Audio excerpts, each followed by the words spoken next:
Shri Ramana భాషణములు July 6, 1935. ఏకనాథరావు గారు ధ్యానాభ్యాసం ఎట్లా చేయాలి, కళ్ళు మూసుకొనా లేదా తెరిచి కూడానా అని ప్రశ్నించారు. దానికి మహర్షి ఏ విధంగా అయినా చేయవచ్చు. అసలు విషయం మనస్సు అంతర్ముఖమై ధ్యానపరం కావడం. కళ్ళు మూసినా అణగి ఉన్న ఆలోచనలు కొన్ని సందర్భాలలో రెట్టించిన బలంతో పొంగిపొరలటం చూస్తాము. కళ్ళు తెరచి మనస్సు అంతర్ముఖం చేయడం కొంత కష్టమే. దానికి మనోబలం ఎక్కువ కావాలి. విషయాలలో తగిలిన మనస్సు కలుషితమవుతుంది. అలా కాకుండా ఉంటే అది నిర్మలంగా ఉంటుంది.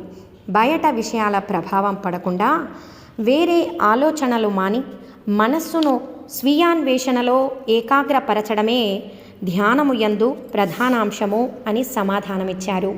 ఓం నమో భగవతే శ్రీరమణాయ.